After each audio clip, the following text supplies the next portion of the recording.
Ok, já está. Então, vamos continuar a introdução à teoria de jogos e a ideia hoje é falarmos de mais alguns exemplos e depois a seguir vamos então introduzir a economia de troca pura com mercados financeiros e no fim fazer ali a ponte de como é que a teoria de jogos pode ser útil para explicar a formação de preços na economia de troca pura com mercados financeiros. Ok, então, já agora os slides que estão como slides para a aula 2 sobrepõem-se com os slides que estão para a aula 1. Porquê? Porque ontem nós ainda vimos esta parte, mas eu agora vou recapitular, portanto estes slides estão lá.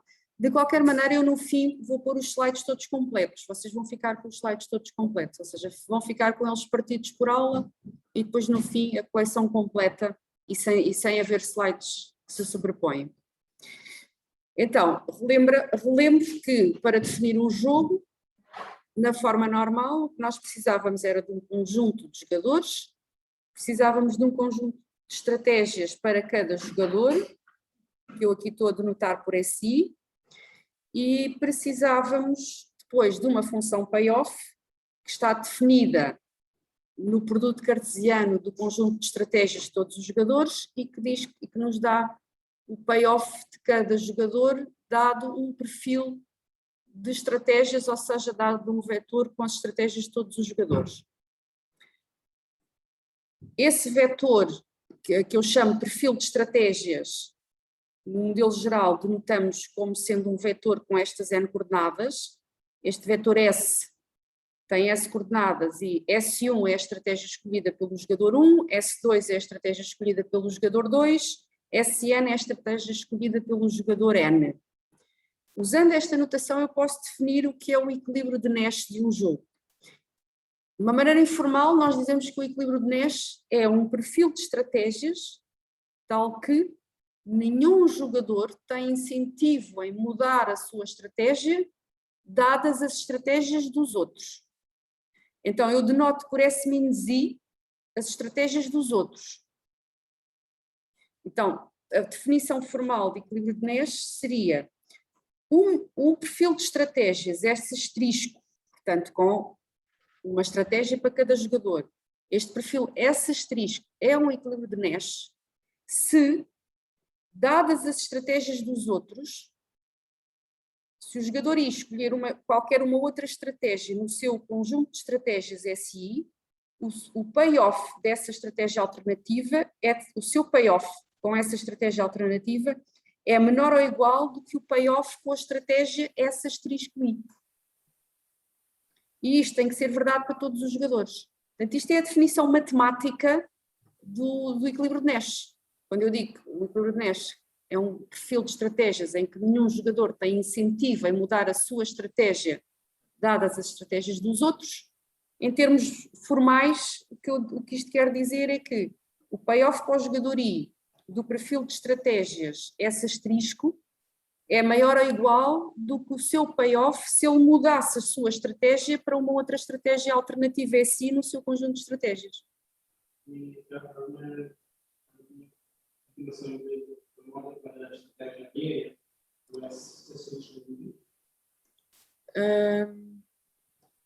em inglês, não, é a estratégia dos outros jogadores. Não há nenhuma designação para o... Isto é só... esta notação é que é meramente matemática e para simplificar, não é? Ou seja, se o S é este vetor com n coordenadas, uma estratégia para todos, quando eu me quero referir ao equilíbrio de Nash, dá jeito de escrever o perfil de estratégias nesta forma. Estratégia do jogador I, SI, e as estratégias dos outros, que é o S-I. Isto é só, em termos matemáticos, é que esta notação de facto é útil. Pronto, e depois nós já tínhamos visto este primeiro exemplo da Guerra dos Sexos, como um exemplo de um jogo que se pode formalizar na forma normal daquela maneira. Tenho um conjunto de jogadores, tenho um conjunto de estratégias para cada jogador e tenho uma função payoff. E vimos ainda como é que podemos determinar o equilíbrio de Nash. Primeiro começámos por pegar em perfis específicos e verificávamos, será que é um equilíbrio de Nash? Será que algum jogador tem incentivo em mudar? Portanto, isso é uma alternativa para ir à procura do equilíbrio de Nash, mas se tivermos muitos perfis possíveis, essa maneira já fica um bocadinho difícil. Então, por isso introduzimos o conceito de função melhor resposta, que é, podemos determinar a função melhor resposta de cada jogador, e depois, para estarmos em equilíbrio, todos os jogadores têm que estar simultaneamente na sua função melhor resposta. E fizemos esse cálculo, digamos assim, para este jogo da guerra dos sexos. Determinámos a função melhor resposta da rapariga, do rapaz, e a ideia da função melhor resposta é o quê? A função melhor resposta para um jogador é a sua melhor estratégia para cada perfil possível dos outros. Ele olha para todos os perfis possíveis dos outros e escolhe qual é a sua melhor estratégia. No caso deste jogo da guerra dos sexos, para determinar a função melhor resposta da rapariga, o que nós íamos verificar é qual é a melhor resposta da rapariga quando o rapaz escolhe futebol. E a melhor resposta é escolher futebol. Qual é a melhor resposta da rapariga quando o rapaz escolhe balé? E a melhor resposta da rapariga é escolher balé. Depois fazemos o mesmo para o rapaz e determinamos as duas funções de melhor resposta, e com isso conseguimos verificar exatamente onde é que temos equilíbrios de Nash. E neste caso temos equilíbrio de Nash para dois perfis, futebol, balé. Depois vimos o exemplo do dilema do prisioneiro, e os exemplos que eu tinha agora ainda para mostrar são exemplos que se aplicam, são exemplos muito utilizados em economia industrial, e que eu acho que são exemplos bastante elucidativos da importância deste conceito do equilíbrio de Nash, porque é um modelo onde se vê claramente que o retorno possível de cada jogador depende efetivamente da sua estratégia e da estratégia dos outros. Acho que estes são exemplos em que isso é muito claro e portanto, acho que são bastante bons para pôr em evidência a utilidade da teoria de jogos. Então, este jogo de Cournot é um jogo muito simples, é um jogo em que é uma aplicação de economia industrial, em que temos duas empresas, e essas duas empresas produzem o mesmo bem. E as empresas, em geral, qual é que é o objetivo das empresas? Eu diria que as empresas têm todas o mesmo objetivo. Qual é que é? Maximizar o lucro. O objetivo das empresas é maximizar o lucro. E quando eu penso em lucro, mesmo não tendo muitos conhecimentos na área da economia, em geral, o bom senso diz-nos que o lucro é o quê? É a receita menos os custos. E o que é a receita? Bem, a receita é o preço do bem vezes a quantidade que eu vou vender desse bem, não é? Preço vezes quantidade. Como? Sim. E depois o custo. Pronto, o custo é o custo de produzir esse bem, e cada empresa há de ter custos associados. Então, para modelar esta situação, nós vamos precisar aqui basicamente de duas coisas, que é a função procura, ou seja, e a função procura, isto no fundo, a função procura neste exemplo é uma coisa exógena, não é lá como naquele nosso modelo de equilíbrio geral. Aqui é uma coisa exógena, e a função procura o que nos diz é a função procura relaciona a quantidade procurada com o preço. E essa relação em geral, como é que é? É uma relação inversa, quanto maior o preço, menor a quantidade procurada. Então, a função procura simples que eu estou aqui a considerar é esta função, Q de P igual a A menos P. Portanto, a quantidade procurada depende do preço e é uma função inversa do preço. Quanto maior o preço, menor a quantidade procurada. Portanto, o P é preço, Q é quantidade, este A é uma constante, digamos que é a quantidade que seria procurada independentemente do preço. Depois, à medida que o preço aumenta, a quantidade procurada é que seria cada vez menor. E quando nós, e o que nós temos neste caso é duas empresas a produzir o mesmo bem, E o que elas vão, e a decisão das empresas vai ser qual é a quantidade que querem produzir desse bem. E depois escolhem a quantidade, com essa quantidade vão ter um determinado lucro. O objetivo delas é escolher a quantidade que maximiza o lucro.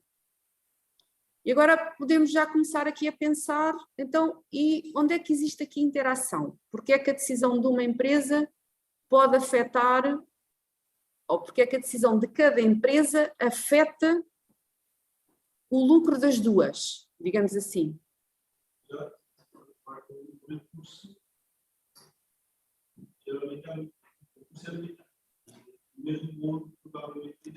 Podia ser o recurso ser limitado. A gente aqui não vamos assumir que a empresa tem um determinado custo e que conseguiria sempre... Sem ser empresa do mesmo setor. Aqui são empresas do mesmo setor. Por causa da procura do produto. Tem a ver com a procura, sim, porque elas vão Se a empresa, fazer a procura. se ambas,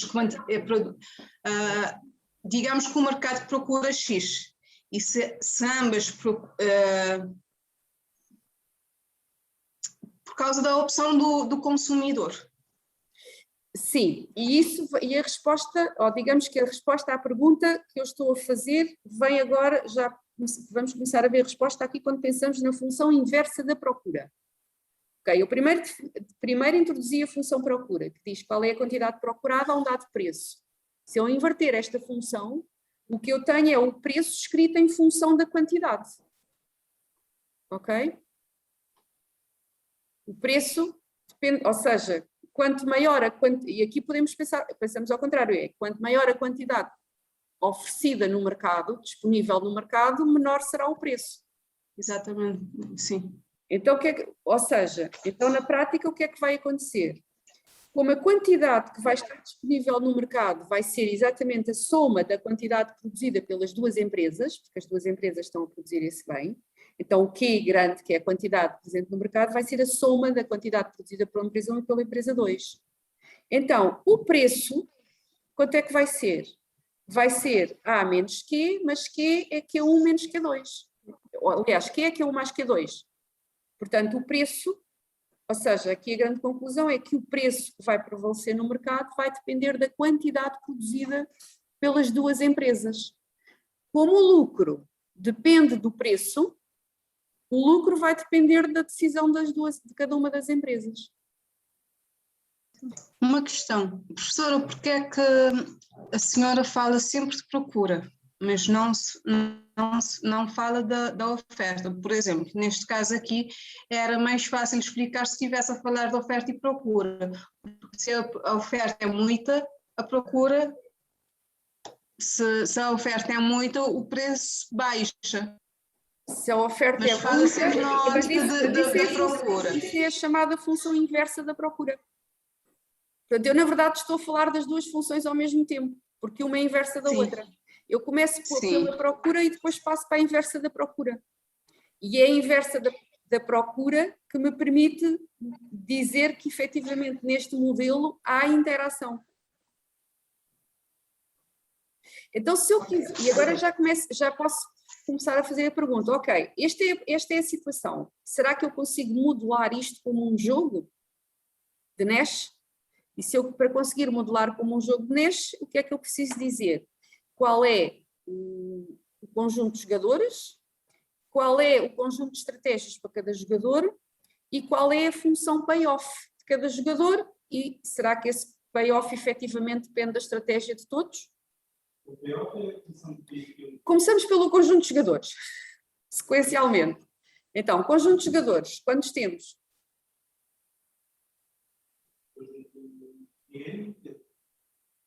Mas eu tenho aqui, vou sublinhar, o meu ponto de partida é... São duas empresas escolhem quantidade. Duas empresas. Então, eu vou ter, para modelar este problema, eu vou considerar um jogo exatamente com 2 jogadores e esses 2 jogadores são as duas empresas. Duas empresas. E elas vão escolher a quantidade de bem que querem produzir. Então, qual é o conjunto de estratégias da empresa, de cada empresa? Ou seja, eu já disse que o conjunto de jogadores, vou escrever aqui, é empresa 1 e empresa 2. E agora, qual é o S1 e qual é o S2? Que é o conjunto de estratégias de cada empresa. O que é que as empresas fazem? Eu acho que se a função da cultura Escolhem quantidades a produzir. Quantidades a produzir. Então, o que é que será o S1? Já agora, isto é giro fazermos aqui a ponte entre estes diferentes jogos que já olhámos, que é aquele primeiro jogo na Guerra dos Sexos, o que era o SI? Era futebol-balé. Eram as estratégias possíveis que eles podiam escolher. No caso do dilema do prisioneiro, as estratégias possíveis eram confessa, não confessa. Então, e agora neste jogo? Não, eles vão produzir quantidades de bens. Portanto, a decisão que eles têm que tomar é quanto é que eu vou produzir do bem. Então, o conjunto onde esta escolha vai ser feita, qual é que pode ser?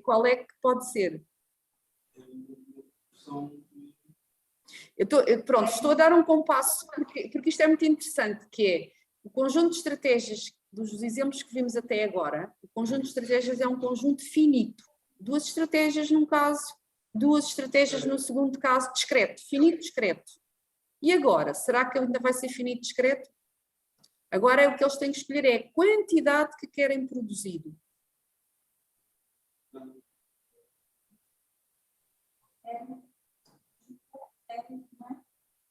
Muito bem. R, vou escrever. Houve uma resposta aqui na sala. R mais. Vou admitir que eles podem produzir quantidades divisíveis o suficiente também. Portanto, podia pôr N números inteiros. Não, vamos pôr mesmo R. Podem produzir a quantidade que quiserem. R. E ou seja, não faz sentido escolher uma quantidade negativa, não é? Pronto. E R mais. Ou seja, a grande diferença, já a primeira grande diferença deste jogo para os anteriores é que aqui o conjunto de estratégias é um conjunto contínuo. E depois determinar as funções de melhor resposta também já não vai ser exatamente, a definição é a mesma, a ideia é a mesma, mas as contas que se fazem já não são necessariamente as mesmas. Ok, então já temos jogadores, conjunto de estratégias, e agora falta a função payoff de cada empresa. Temos 2 empresas, portanto eu preciso da função payoff da empresa 1 e a função payoff da empresa 2. E a função, já agora a estratégia eu vou denotar por estratégia da empresa 1 é Q1, quantidade que vai produzir, e a estratégia da empresa 2 é Q2. E agora falta definir então a função payoff. E a função payoff vai ser o lucro. Não há grandes dúvidas, já tínhamos visto. E agora, o lucro é igual a quê? É preço vezes quantidade menos custos. Eu estou a assumir aqui que o custo de produção de cada uma destas empresas, de uma unidade deste bem, é unitário. Ou seja, o custo é uma constante C vezes Q1. E as 2 empresas têm o mesmo custo unitário, que é C. Podiam ter custos diferentes, podia ter posto constantes diferentes, mas para simplificar vamos pôr os mesmos custos. Pronto, então sendo assim, o que é que vai ser a função payoff? Eu vou escrever só aqui em cima, vai ser o preço, se bem que a função payoff depois depende das 2, como não é igual para as 2, é melhor eu passar já ao slide seguinte. E aqui sim eu já tenho o payoff escrito como deve ser. Então quanto é que vai ser o payoff da empresa 1? É o preço, e o preço nós já tínhamos visto que em função da quantidade presente no mercado, que é a soma de Q1 mais Q2, seria A menos Q1 menos Q2, vezes a quantidade que a empresa vai produzir, portanto estamos a falar da empresa 1, menos o custo de produzir essa quantidade. Isto é o lucro, ou será o payoff no jogo da empresa 1. O lucro da empresa 2 é o preço, e o preço é A menos Q1 menos Q2, vezes Q2, que é a quantidade que ela vai produzir, menos CQ2. Portanto, claramente, o payoff de cada uma das empresas depende da estratégia escolhida por cada uma. Porquê? Por causa do preço. Porque o preço vai depender da quantidade disponível no mercado. E a quantidade disponível no mercado é a soma da quantidade de uma mais a quantidade da outra. O que é que acontece? Se há uma que produz muito, vai fazer baixar muito o preço. E isso depois não é interessante para a outra também. Não é? Portanto, elas devem... Ou seja, esta é efetivamente uma situação em que nós temos interação. A escolha de cada uma influencia o payoff das duas. Estão de acordo? É interessante ou não? Este é um exemplo, eu acho que este exemplo é muito giro, que mostra perfeitamente que a interação está presente em muitas situações da Acho vida este real. exemplo mais explicativo do que os de ontem. Talvez.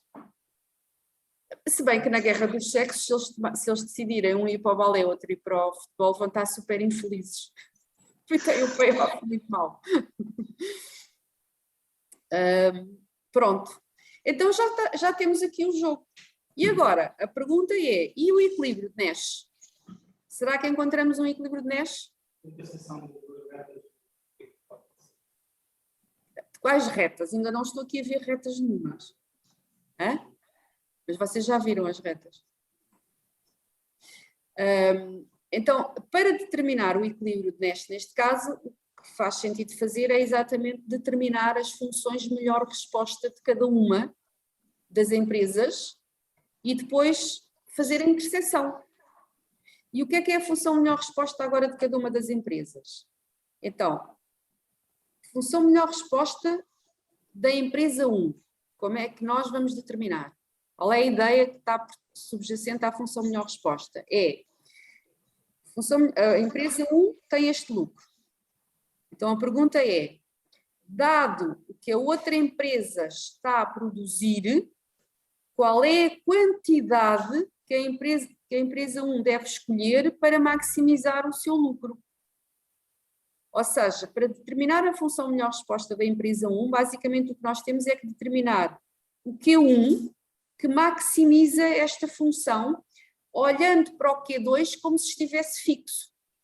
E o resultado vai então ser qual é o Q1, qual é o melhor Q1 para cada Q2. E depois a função de melhor resposta da empresa 2, a mesma coisa. Olhamos para o Q1 como se estivesse fixo aqui no payoff da empresa 2 e escolhemos o Q2 que maximiza esta função.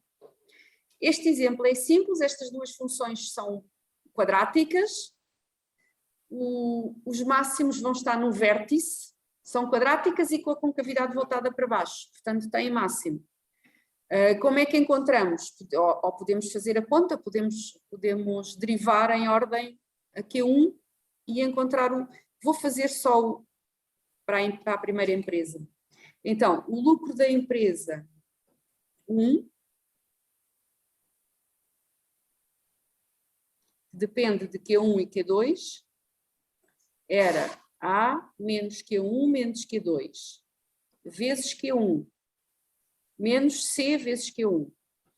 Então, se eu for maximizar esta função, em ordem a Q1, eu vou fazer a derivada do lucro em ordem a Q1. Olá. Não faz mal. Vamos derivar em ordem a Q1. E a derivada em ordem a Q1, o que é que vai dar? Se eu derivar, tenho aqui logo um produto, então vou derivar em ordem a Q1 a primeira parcela que aqui aparece, que dá menos 1 vezes Q1. Vou ficar com menos Q1. Depois mais A, menos Q1, menos Q2, menos C, igual a 0. Se eu isolar o Q1, porque o que eu quero é determinar o Q1, eu vou ficar com o Q1 escrito em função do Q2. O Q1 vai ser A menos Q2 menos C sobre 2.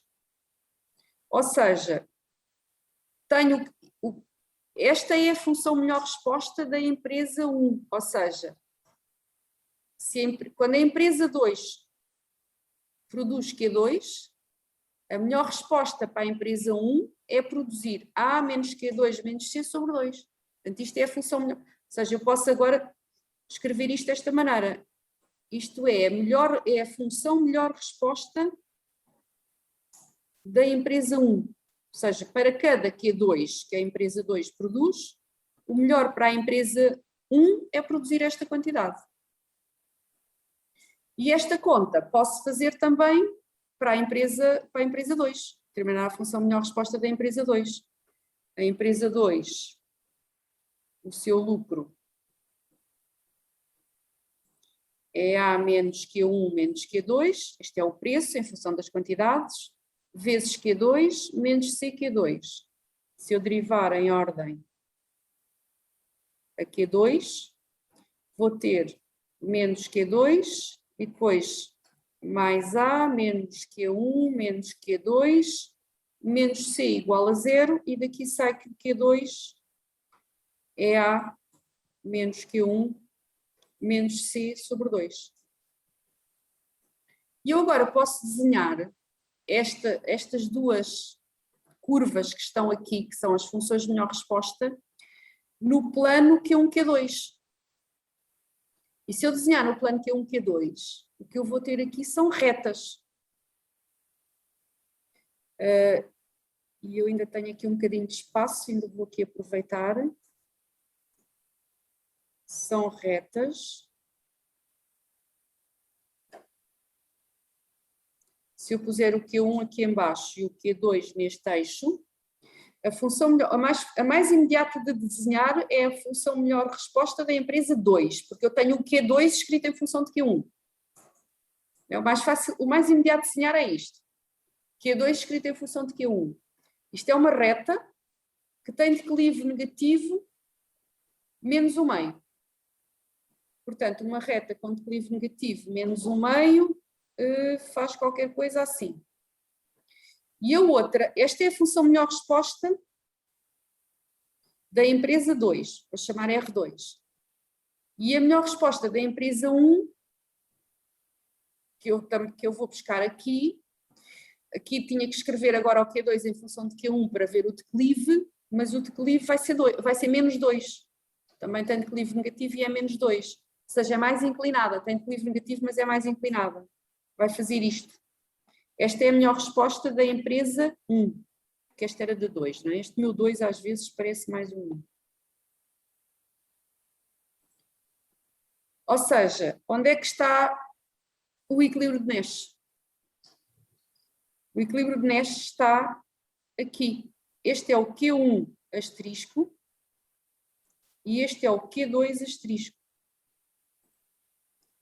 Ou seja, se a empresa 1 estiver a produzir Q1 asterisco, o melhor para a empresa 2 é produzir exatamente aquele Q2 asterisco.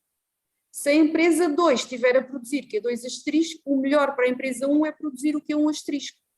Portanto, naquele perfil, estratégias nenhuma têm interesse em mudar. Porque cada uma está a fazer o melhor para si, dado o que a outra está a fazer.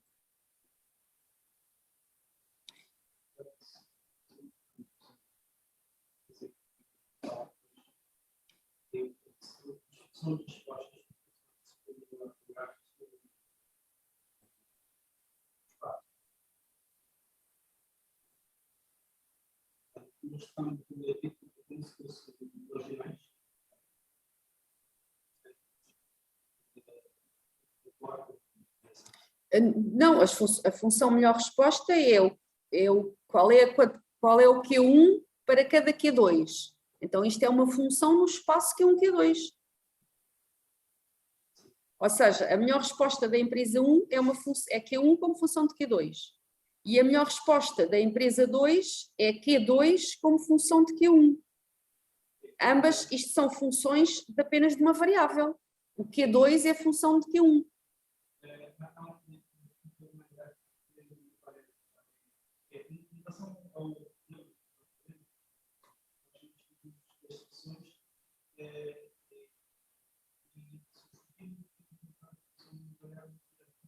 Mas isso foi no problema de otimização que era o problema do consumidor que maximizava a utilidade sujeito a uma restrição orçamental. Aqui temos um problema mais simples, porque o que eu quero aqui é a função melhor resposta da empresa 1, foi o que eu fiz primeiro, e para isso a única coisa que eu faço é, pego na função que me dá o lucro da empresa 1 e que depende do lucro da empresa, e depende da escolha da empresa 2, mas a escolha da empresa 2 está fixa, então eu tenho uma função aqui só de uma variável. E o que eu quero é escolher o Q1 que maximiza esta função. Como já sei que ajuda, eu sei quando é para ter uma palavra, e já sabia que se esta função for uma outra função, eu faço na mesma a derivada em ordem ao Q1 e igual a 0. Ou seja, faço a derivada igual a 0 e os pontos que maximizam são os pontos onde a derivada é 0. Mas decidir que a função nos garante a priori, nos já garantiu que garantia a função de sempre máximo. Pois, isso tenho que depois pensar nessas condições. Ou seja, eu neste caso sei que quando faço a derivada igual a 0, vou ter a solução que eu obtenho é de facto o máximo, porque esta função, eu já sei que ela é côncava, que tem a concavidade voltada para baixo. Se caso contrário, eu teria que ir depois verificar as outras, tinha que ir olhar para as derivadas de segunda ordem para ver se a solução que eu obtive é efetivamente o máximo. Está bem? Agora, este é um caso muito simples e de facto a solução é o máximo. Então, eu aqui neste slide tenho as funções de melhor resposta, o Q1 e o Q2, e depois faço, já agora, eu ali não disse qual é a solução de equilíbrio, mas para eu encontrar a solução de equilíbrio, eu mostrei qual é o equilíbrio no gráfico, não disse qual era o valor do equilíbrio, mas se eu fizer a interseção destas duas retas, eu determino o Q1 e o Q2, resolvo o sistema com estas duas equações e determino o Q1 e o Q2. E o Q1 e o Q2 eu tenho aqui já determinado. O Q1 é A menos C sobre 3 e o Q2 é A menos C sobre 3, ou seja, neste caso o equilíbrio de Nash é uma solução em que ambas as empresas vão produzir o mesmo. E vão produzir o mesmo, as duas produzem o mesmo porque elas têm o mesmo custo. Se eu tivesse considerado custos diferentes, elas tinham o mesmo custo, mas o mesmo custo unitário igual a C. Se eu tivesse considerado custos diferentes, a solução de equilíbrio de Nash, na solução de equilíbrio de Nash, o que elas iam produzir não era necessariamente igual. Podem produzir quantidades diferentes. Porquê? Porque têm características diferentes, têm custos diferentes. Está bem? Pronto, então este era o primeiro exemplo de aplicação de economia industrial e eu agora tenho aqui outro exemplo que é também com é um outro modelo também muito conhecido, são também duas empresas a produzir o mesmo bem. A diferença agora é que as empresas não escolhem a quantidade que querem produzir, o que elas escolhem é o preço. Ok? Agora a variável de escolha é o preço, já não são as quantidades. E neste caso, como é que se comporta? A variável de escolha é o preço. Antes de ver como é que se comporta depois a procura, vou só já começar aqui a falar da notação. Portanto, temos duas empresas na mesma, escolhem preços. P1 vai ser o preço praticado pela empresa 1 e P2 vai ser o preço praticado pela empresa 2. E o que é que nós assumimos neste modelo relativamente à procura? O que nós assumimos é que se as empresas praticam, se elas escolhem preços distintos, ou seja, se P1 é diferente do P2, os consumidores vão todos comprar à empresa que tem menor preço. Portanto, a procura vai toda para a empresa que tem menor preço. Se elas praticam o mesmo preço, nós assumimos que a procura se divide entre as duas. Metade da procura compra na empresa 1, a outra metade compra na empresa 2. Isto significa que a função procura, neste caso, se comporta desta maneira. A ideia da função procura é a mesma, seria a quantidade procurada, depende do preço e A menos P. Só que agora nós podemos ter preços distintos, porque cada empresa vai escolher o seu preço. Então, qual é que vai ser a procura para a empresa 1? A quem é que a empresa 1 vai vender? vai depender do preço das duas, não é? Porque nós sabemos que se os preços são diferentes, compram todos na empresa que tem menor preço. Então, quem é que vai comprar a empresa 1? Se o P1 for menor do que o P2, a procura vai toda para a empresa 1. E a procura da empresa 1 é A menos P1. Mas se o P1 for maior do que o P2, então a procura vai toda para a empresa 2 e a procura da empresa 1 vai ser 0, ou seja, a empresa 1 não vai vender nada. Se os preços são iguais, então a procura divide-se. A procura que vai ser A menos P1, P1 é igual a P2, a dividir por 2. Esta será a procura da empresa 1. Para a empresa 2, qual é a procura dirigida à empresa 2? A mesma coisa. Se os dois preços são distintos, se é o P1 que é maior do que o P2, então a empresa... Se o P1 é maior que o P2, então a procura vai toda para a empresa 2 e, portanto, a empresa 2 vai ter procura A menos P2. Se o P1 for menor que o P2, ninguém vai comprar a empresa 2, portanto, a empresa 2 tem procura 0. E se forem iguais, a procura divide-se pelas duas. Então, isto é o que nós precisamos, basicamente, saber sobre o modelo para agora já podermos pensar o que é que vai ser o equilíbrio de Nash. E, neste caso, nós não precisamos fazer contas, como fizemos no caso do modelo Bertrand. O equilíbrio de Nash sai naturalmente. Porque as perguntas que podemos fazer são estas. Então, P1 maior que P2, maior ou igual ao custo marginal, ao custo unitário, será um equilíbrio de Nash? Ou seja, P1 estritamente superior a P2 e maior ou igual que o custo unitário de produzir o bem. Será que isto pode ser um equilíbrio de Nash? E a pergunta é um equilíbrio de Nash se ninguém tiver incentivo, se nenhuma das empresas tiver incentivo em mudar a sua estratégia, neste caso. E aqui a pergunta é, a empresa 1 tem incentivo a desviar-se desta situação? O que é que está a acontecer à empresa 1 nesta situação? Está a praticar um preço estritamente superior à empresa 2. Então, que procura é que tem? 0. Ninguém está a comprar a empresa 1. Então, a empresa 1 não tem, a empresa 1 está a ter lucro 0, portanto, tem interesse em desviar a sua estratégia. E desviar seria descer o preço, para chegar, por exemplo, ao P2 e conseguir ter pelo menos metade da procura de mercado. Portanto, este primeiro caso não é um equilíbrio de Nash. E o segundo caso, P2 estritamente superior a P1, maior ou igual que C. Este é idêntico ao anterior. Aqui, qual é a empresa que tem imediatamente incentivo a desviar, a mudar? P2. P2, a empresa 2. P2, exatamente.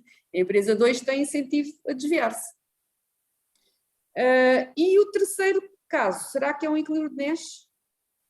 Agora estão as duas a praticar o mesmo preço, mas esse preço é estrito, este sinal aqui é importante, é estritamente superior ao custo marginal.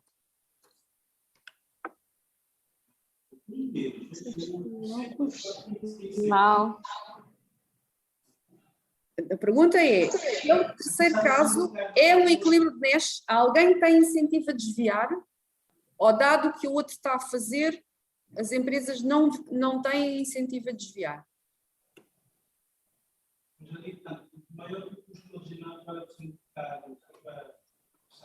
Maior que o custo marginal é, imaginemos que isto são duas empresas que produzem cerveja, cada garrafa de cerveja tem um custo marginal de 1 euro e elas estão a vender e elas fixaram o preço igual a 1,5, 1,5. Acho que este é o caso do equilíbrio. Eles ambas as empresas conseguem ter lucro. Porque neste caso, o que é que está a acontecer à procura? Cada uma tem metade da procura. Exatamente, tem ambas procura e ninguém está a perder. E estão a ter lucro, efetivamente. Sim, ambas estão a ter lucro. Nos outros casos não vão ter lucro porque o custo é superior e no outro também não vão ter lucro porque o custo só dá para cobrir as despesas. Pode ser um equilíbrio. Não é um equilíbrio. Não. Então nenhuma professora. Calma, o terceiro não é, ainda não cheguei aos outros, vocês eu estou a ir um de cada vez. Eu posso tentar dar umas negativas. Claro, porque é que não é um equilíbrio? Se vocês forem o CEO da empresa 1 e tiverem nesta circunstância, tiram 1 cêntimo, e o que é que acontece se tirar 1 cêntimo? Fica com a procura toda, imediatamente. E, portanto, de certeza que vai aumentar o lucro. Lisandra, concordas? Sim. Quer dizer que a Lisandra despediu-se de CEO. Não quer mais ser mais CEO. Portanto, não é um equilíbrio de Nash. Porque as duas têm incentivo a mudar. Porque as duas melhoram se mudarem a estratégia.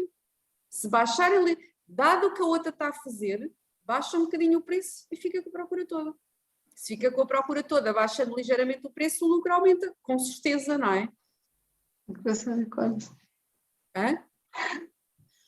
Não, eu estou ansiosa para saber qual é o equilíbrio, porque eu acho que as duas últimas não são. Então, ok, passemos ao quarto. O quarto é equilíbrio. Pode ser. P1 igual a P2 menor que custo marginal. Se eu estou a perder, vale a pena aumentar o preço. Eu acho que não. Acho que ambas têm motivos para mudar. Porque o que estão a perder, se eu aumentar o preço... O que estão a produzir não dá para cobrir os custos. É que, por acaso, este exemplo é giro, que é, eu estou a ter lucro negativo aqui. Se eu aumentar o preço, passo a ter procura zero. Porque ficou o preço mais alto do que a outra. Com procura zero, o meu lucro é zero. Zero é melhor que negativo. Portanto, este também não é um equilíbrio. Não é um equilíbrio. E o terceiro? O terceiro não, desculpem, o último. Então, pela sua lógica, o último é um equilíbrio. Não é pela minha lógica. Não, a pelo que pergunta explicou do último exemplo. é pela definição de equilíbrio.